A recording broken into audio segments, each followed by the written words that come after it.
Good morning and welcome to worship right here at River Road Unitarian Universalist Congregation.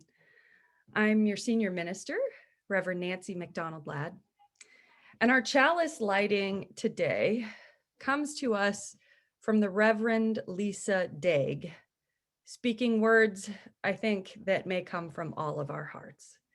As you find your own source of illumination and hold it tight today, right there in your home on this snowy morning, the words of Lisa Daig. I am glad you're here. You may not want to be here.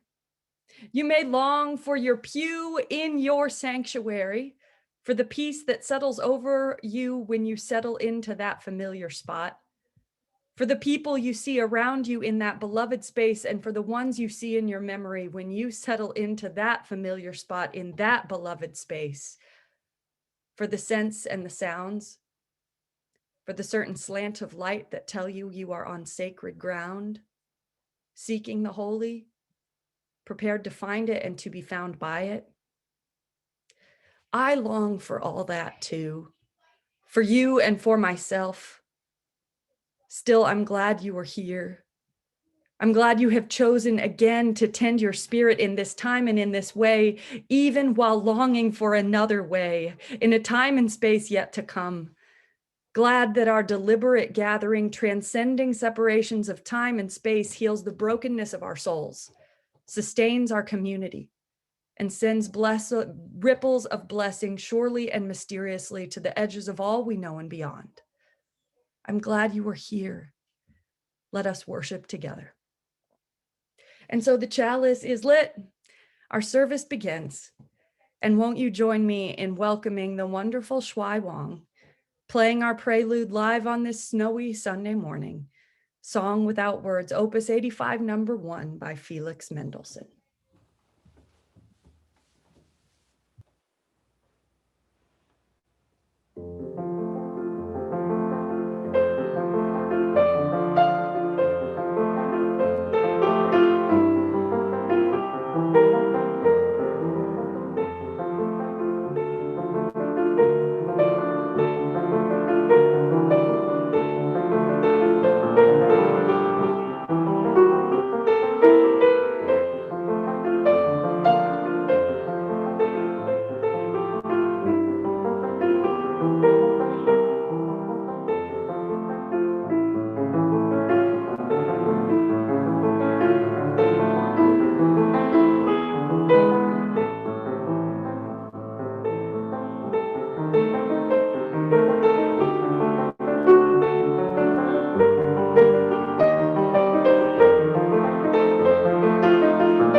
Oh,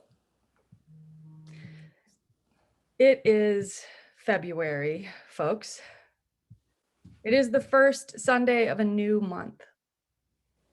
It is a time when we embrace the bare branches of trees that are the hallmark of winter, even as we lean steadily toward the spring.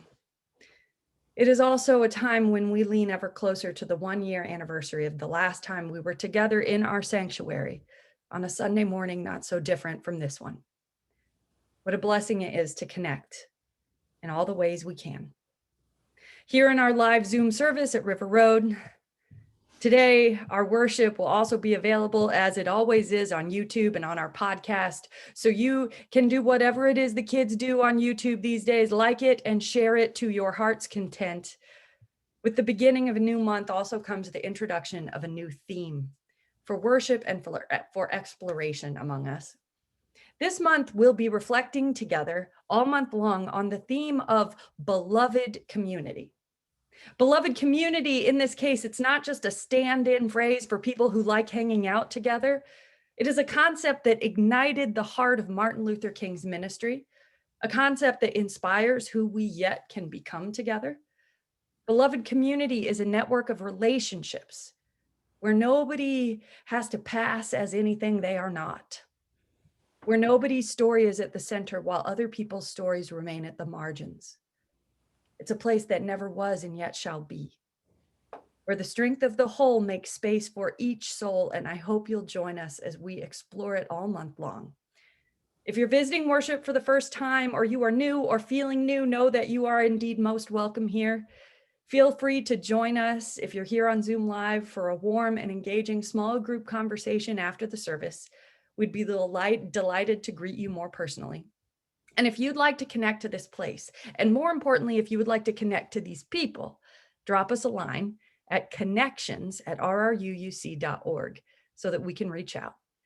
And now, I invite you to take a good seat beside what might be a snowy window this morning to join in singing our hymn, There Is a Love, led by Reverend Kristen Green, with the lyrics right there on your screen.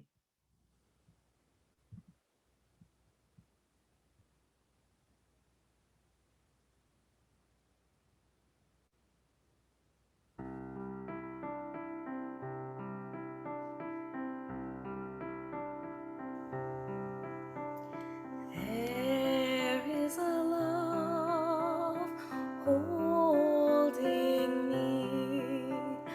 There is a love holding all that I love.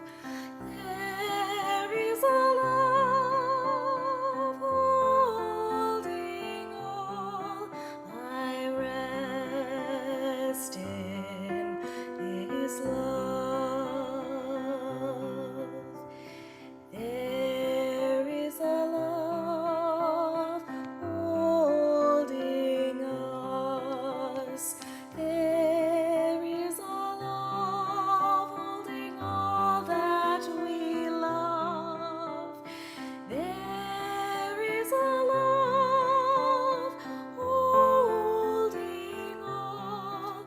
We rest in this love. We rest in this love.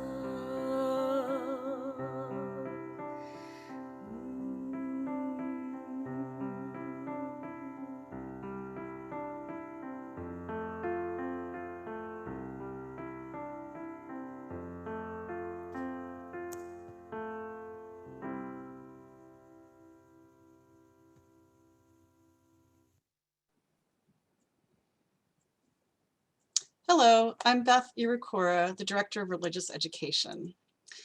In our congregation's coming of age programs, we progress from the youth learning about themselves to learning about how they relate to their friends, their family, to Unitarian Universalism and the world. One of the activities we do in these classes is making a plaster of Paris mask. Their adult mentors slowly put pieces of plaster of Paris on their face to make a mask. And I challenge them with some questions. It helps that eventually the mask goes over their mouths and it gets very quiet. So in this space of quiet, I'm going to encourage you to think about what your answers might be to these questions.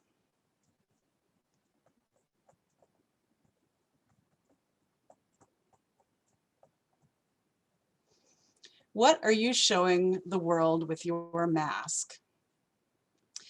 Now, this is not a physical mask, and it's not your COVID mask.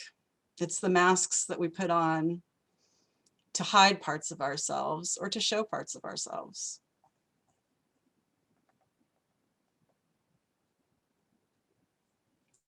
Do you show different things to different people? Most of us do.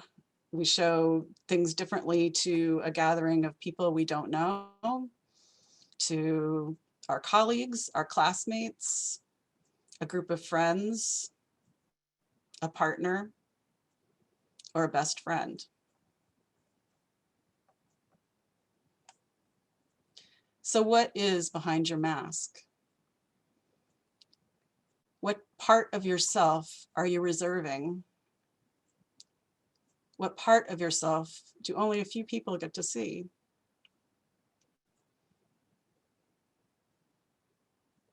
This is very normal that we only let a few people see some parts of ourselves.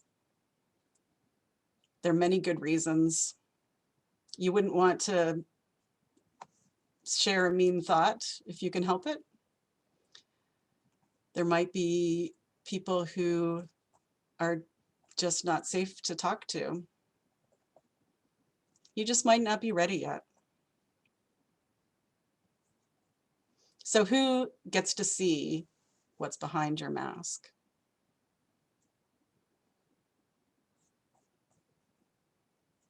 Are there parts of yourself that no one gets to see?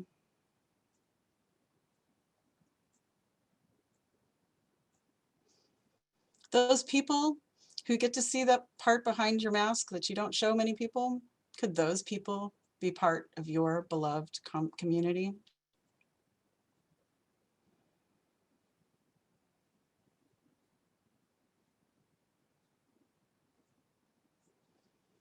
How can we expand our beloved community? How can we show more of ourselves to more people? What would it take?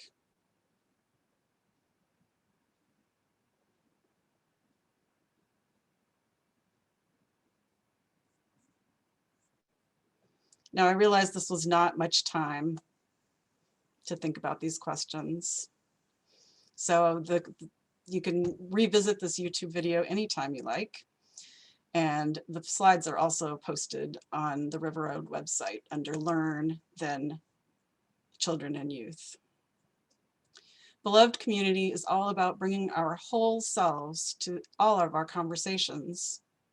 How can we gradually show more people what's behind our masks? What will it take?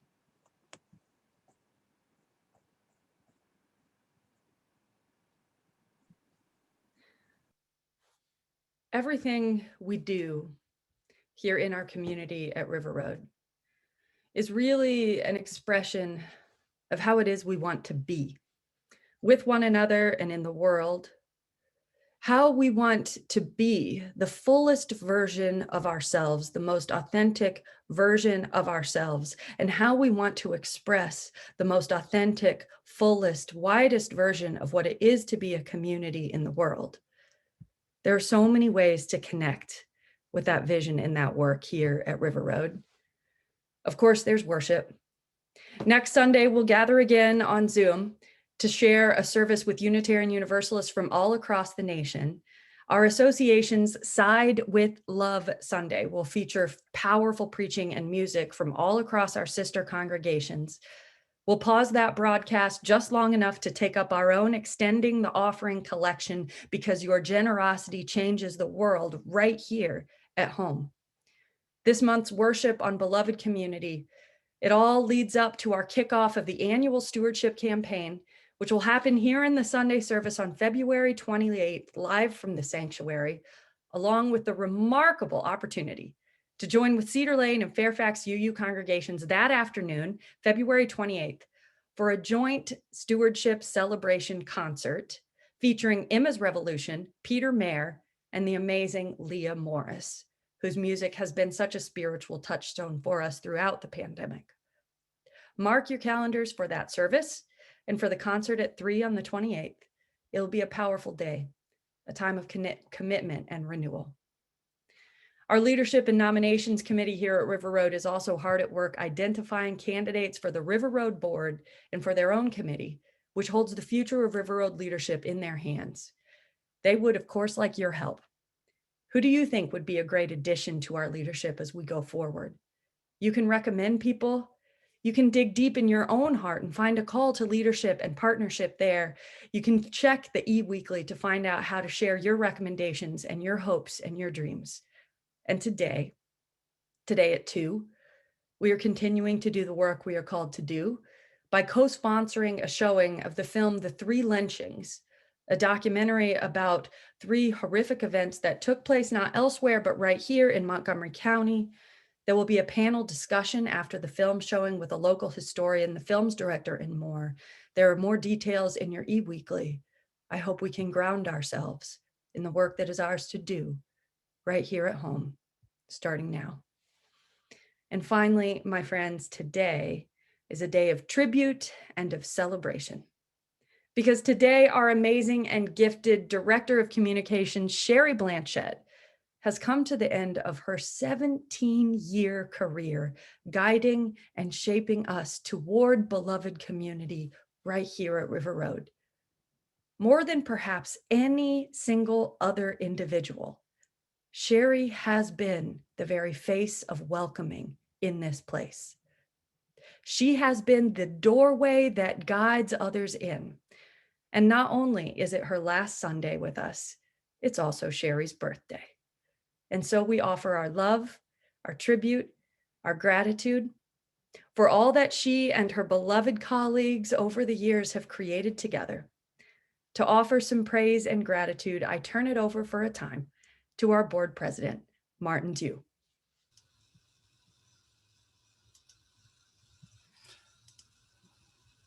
Thank you, Reverend Nancy, and good morning to you all. Sherry, on behalf of the River Road Board of Trustees, I want to say that we miss you already. And that's because for the last 17 years, we've been reassured by your steady, knowledgeable, and upbeat presence on Sunday mornings at the River Road front door. Whether it's been a question about religious education, CC&C, or the internet access, you've always had the answer, often offering some extra little special insight that only you would know. For many of us, your superpower has been your ability to connect people and interests to the activities of the congregation. When you started at River Road as the director of membership, you unleashed your organizational skills upon our community to wonderful effect. Trying to join a women's group? Check.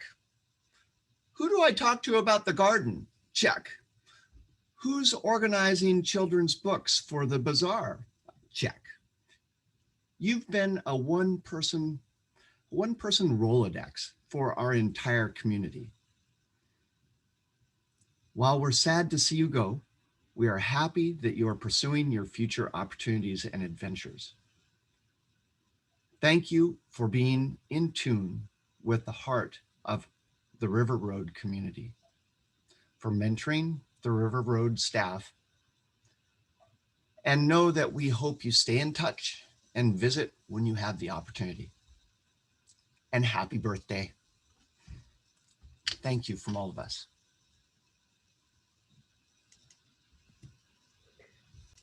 Our prayer today is a prayer of gratitude and a prayer of commitment. So won't you take a deep breath and settle in for words from the heart, knowing that what we will be is what we will create together. Spirit of life and source of love. Today we are gathered to give thanks for all that a calling can realize in the world. We are gathered to give thanks for all that Sherry's calling has brought to us, and most importantly, for all the ways in which her calling has overlapped with our collective calling to bring to bear a richer, more embracing, more authentic, more loving, beloved community in this world.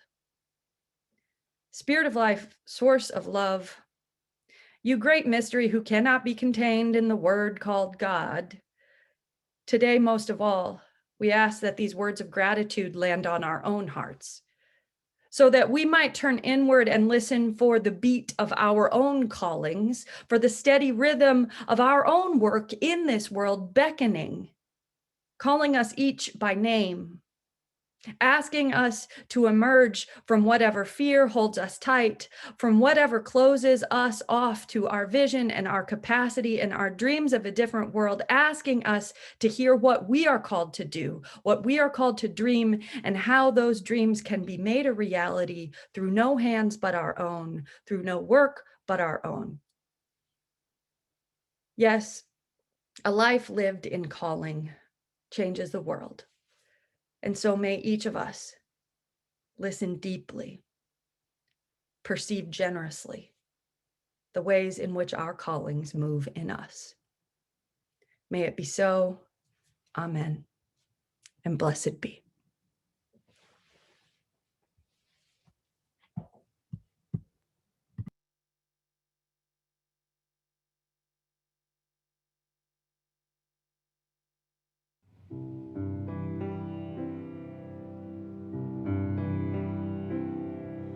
Spirit of life, come unto me. Sing in my heart all the stirrings of compassion. Blow in the wind, rise in the sea, move in the hand, giving life the shape of justice. Roots hold me close, wings set me free. Spirit of life, come to me, come to me.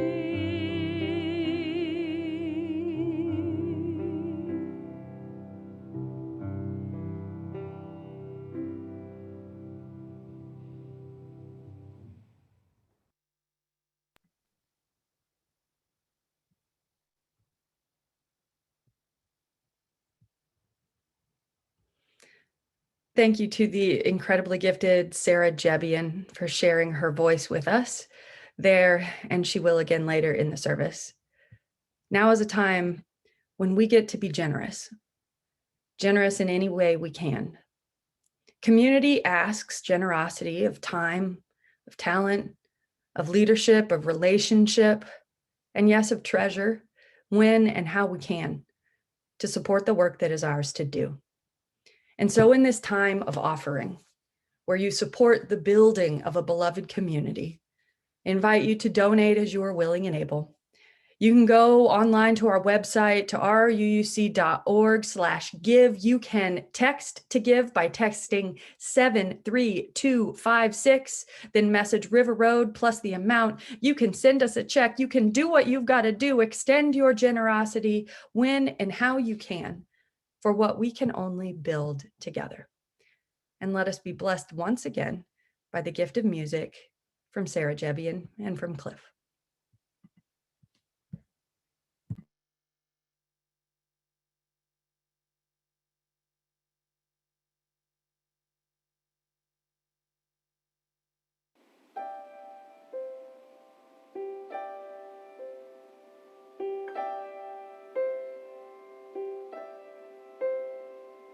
When I think of home, I think of a place where there's love overflowing.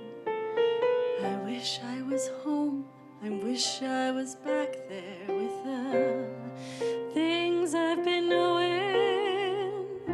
Wind that makes the tall grass bend into leaning. Suddenly the snowflakes that fall have a meaning. Sprinkling the sea makes it all clean. Maybe there's a chance for me to go back there now that I have some direction. It would sure be nice to be back home where there's love and affection. And just maybe I can convince time to slow up, giving me enough time in my life to grow up. Time be my friend, let me start over again. Suddenly my world's gone and changed its face, but I know where I'm going. I have had my mind spun around in space, and yet I've watched it growing. And if you're listening, God, please don't make it hard to know if we should believe the things that we see. Tell us, should we run away, or should we try and stay? Or would it be better just to let things be? Living here in this brand new world might be a fantasy, but it's taught me to love.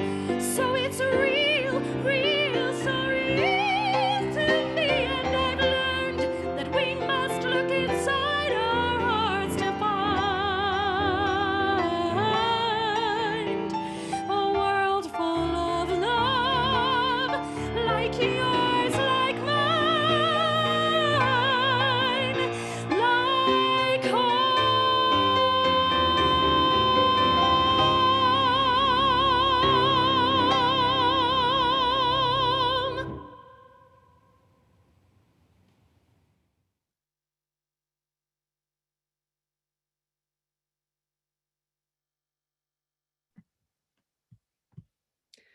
To be at home, to feel oneself at home upon the earth, at home in community.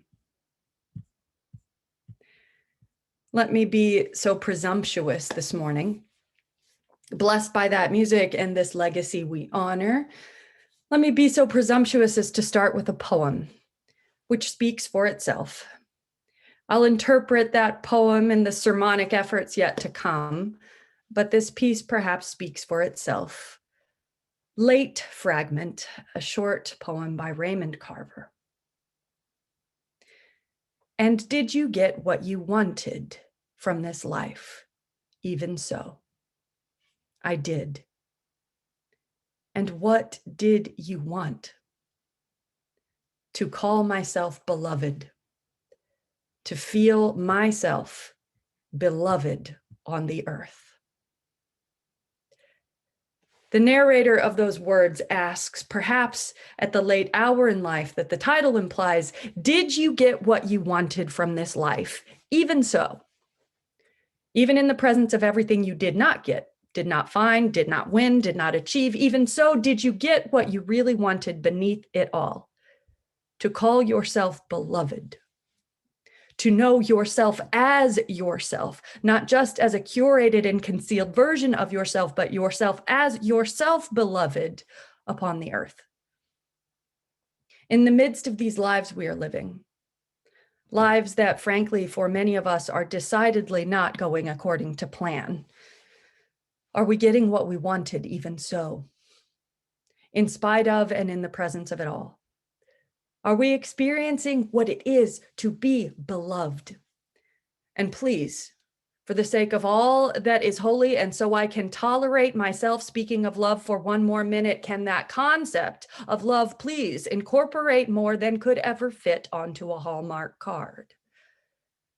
You know that in pulpy novels and very often in the pulpit, When people speak of love, it is often the romantic variety that gets lifted up first, especially this time of year. Soulmates and forever, and the one and only one for me, and all that jazz. But love and being beloved, it is a matter so profound as to transcend all the definitions and categories we put it in, beyond even our fantasies of what it's supposed to be. The love that connects us, that crosses the vast gulfs between us, that stretches out over the chasms we create. It is not usually the kind they advertise on made-for-TV movies with bad scripts and gauzy lighting. It is bigger. It is pervasive. It is capable of catching not just the beautiful people in its open arms, but the complicated ones too, thank God. Maybe even the ones who have hurt us. Maybe even the ones who hurt us still. The ones whom we can only love from a safe and well-boundaried distance. Love doesn't fit into a dominant narrative. The story that someone who got paid to write it decided to tell. It is something else, messier, more honest, so much harder. The great preacher, Frederick Buechner, who I go to again and again for inspiration, he has written, "The first stage is to believe that there is only one kind of love. The middle stage is to believe that there are many kinds of love and that the Greeks had different words for each of them. The last stage is to believe that there is only one kind of love." The first stage is to believe that it's all hearts and flowers and impossible storybooks. The next stage is to believe that it's all an intellectual construct of our biological and philosophical condition so that we can talk ourselves out of its demands. The last stage is to believe, really believe, that this larger love that holds us will not let us go, will not let us down, and most importantly, will not ever, not even when we are tired of it, let us wholly off the hook. To Martin Luther King, this one kind of love to which it all points, this demanding and pervasive and universal love, was central to the whole religious enterprise, central even to the entire effort of the civil rights movement. It is what he understood to be agape love, the love that is bigger than any one individual or relationship, a love that is characterized by a fundamental and redeeming goodwill for all. As he put it, this love is an overflowing love which is purely spontaneous, unmotivated, groundless, and creative. It is not set in motion by any quality or function of its object. It is the love of God operating in the human heart. Agape, he said, is disinterested love. It does not begin by discriminating between worthy and unworthy people or any qualities they possess.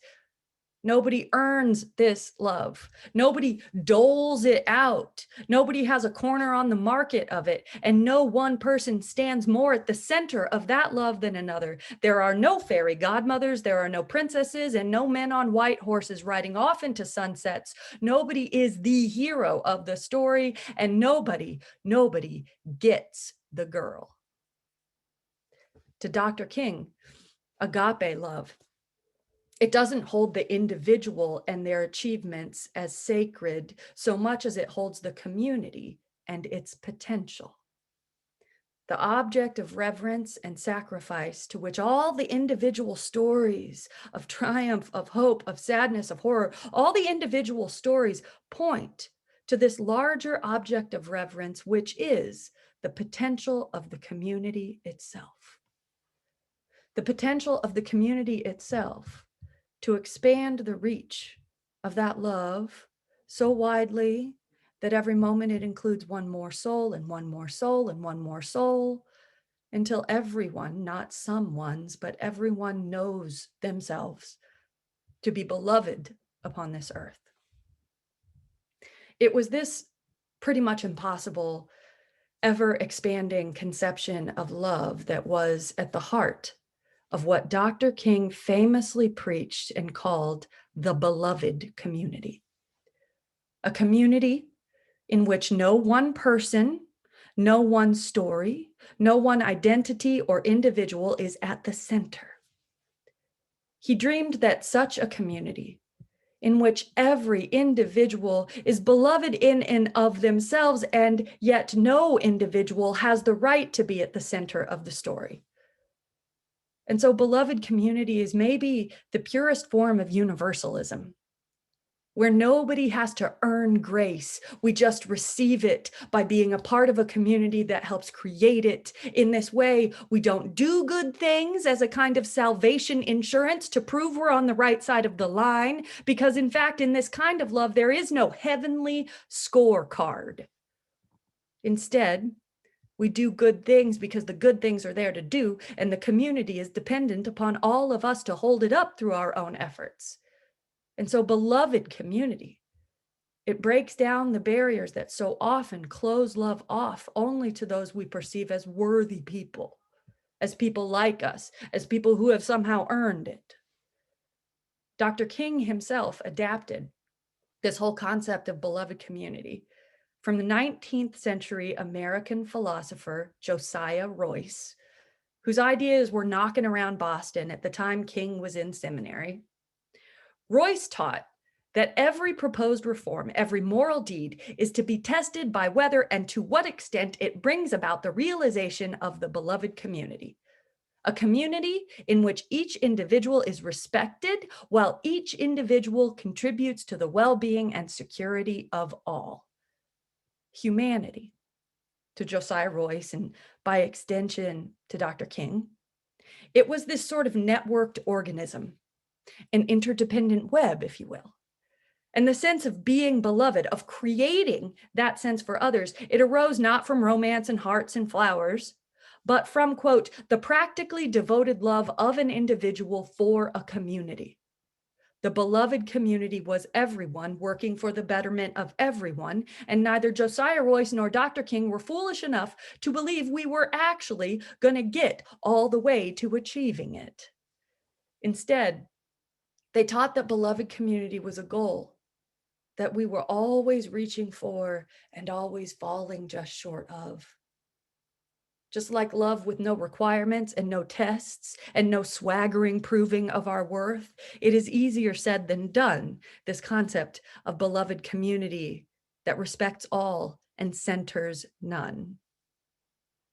It is not in the achieving of it that we lift up beloved community. Rather, it is in the glimpsing of it, even if only flashes as one glimpses the sun through the momentarily parted clouds. Yesterday, we had this wonderful experience where more than 50 of you, a broad swath of our congregational leadership, we got together right here on Zoom. I joined you from my Zoom nook, as always, and we met with Paula Cole-Jones, who's a consultant and teacher working throughout our Unitarian Universalist Association, to deeply consider what it would mean for us at River Road to take these 7 principles that guide us. Perhaps you've heard them: the inherent worth and dignity of every person, the interdependent web of all existence of which we are a part, etc. She guided us through a conversation about what it would be like to expand those 7 principles by adding an 8th. That 8th principle would be directly connected to our anti-racist and multicultural commitments. It would call us to a journey towards spiritual wholeness by working to build a diverse, multicultural, beloved community. It would claim Josiah Royce and Dr. King's vision as a part of our identity as a community. We could be a place where the people move 1 inch closer to beloved community every day, even if we know the task will never be completed. And you'll hear a great deal more about the 8th Principle Project, this amazing work that we're doing together, co-led by Reverend Amanda and leaders from other congregations. You'll hear more about it as we move forward. Most of that information will not come in my voice, but from the voices of your fellow River Roaders doing the work, asking the questions, wondering what it would mean to put the good of us all at the forefront rather than anybody's individual preferences about what they want on a given day, especially when us is always expanding to mean one more. For now, I want to dig down for a minute and reflect on why we would want to build beloved community in this way. Why would we want to commit ourselves to an impossible task? This impossible yet life-sustaining beloved community where all are welcome and none are perfect, and love transcends our individual commitments. Let me start by asking if you have ever felt yourself to be a part of such a community connected by something greater than your individual self, a community where you were in it even when it got hard, a community that is not loyal to some hierarchy or some charismatic person or some individual leader, but to a vision that we all share together. I dug into that question myself this week to ponder when I have felt that kind of beloved community. I have felt it. I have glimpsed it here at River Road. I have surely watched it peek out from the clouds among our staff team, which is why we bless and grieve and honor the ministries of Sherry Blanchette and Diana Chimes and Gabrielle and so many others who have come and left this place changed for all that they have brought to it. I have glimpsed that beloved community that is bigger than our individual selves at the side of the bed when River Roaders lay dying. But the honest truth is that the most sustained experience I've ever had of the beloved community, it happened before I ever got here, back in Virginia, when I worked on a team with 3 other clergy colleagues in community organizing. You've probably heard me talk about this team before. The 4 of us could not possibly be more different. It was 3 senior male clergy, past the midpoint toward the end of their careers, Baptist, African Methodist, Episcopal, Catholic, and me. We were from different races, in fact, different corners of the world, wildly different theologies. Our ages ranged over 45 years. We were all, however, part of the same community around our churches, which was crumbling under the strain of an unjust economic order. In that case, the strain of the foreclosure crisis in 2008, when almost half the houses in the neighborhood of our churches were threatened. It was a crisis the likes of which I had not seen until now. Right now, when moratoriums on rent increases are expiring all over this country and the threat of eviction looms once again. Anyway, there we were in a crisis that I did not imagine seeing again quite so soon. We were in the same community. We had the same task, and I will not brag and bore. Some of you have heard it before, but we organized and led and fought and scrapped our way to millions of dollars of community reinvestment. And it was not easy, and it was not usually fun. And sometimes we profoundly disagreed. Once we even outright fought, this team of the 4 of us, when one of the guys slipped up and called me feisty, even though they know I hate that. And it wasn't just because we won something in the end. It was because we scrapped through it together. And when I left that ministry, in fact, leaving that ministry to come here and join you, my 3 colleagues, my beloved friends, they put their hands on my shoulders and they prayed for me in the words of their own traditions.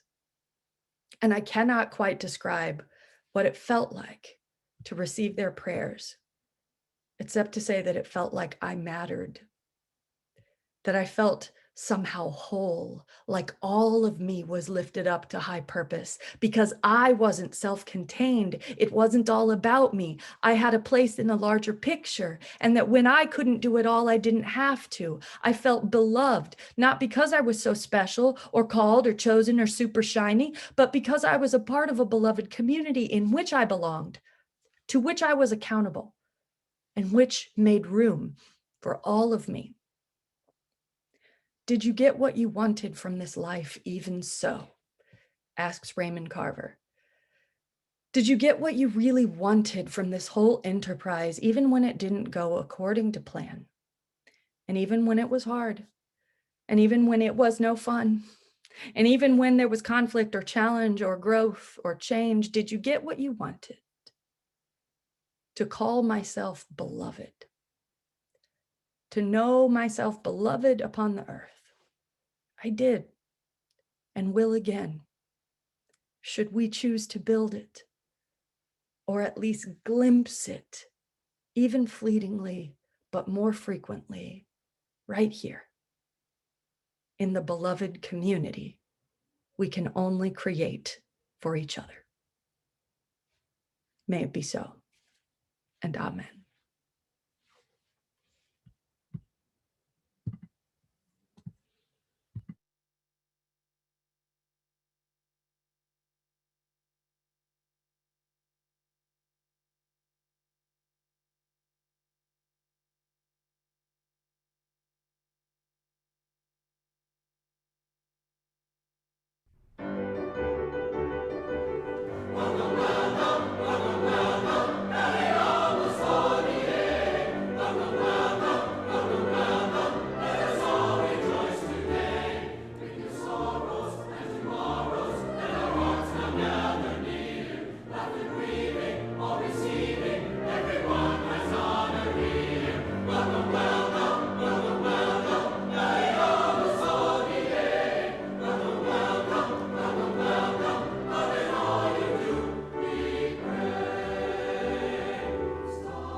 Lord, thank you, Marsha Leonard, for that slideshow, for video production on our music pieces. Thank you, Brock Holmes, for editing, Sarah Jebian, and of course, Shuai Wang and Cliff Harden for our music and all the various blessings that it takes to come together in worship today.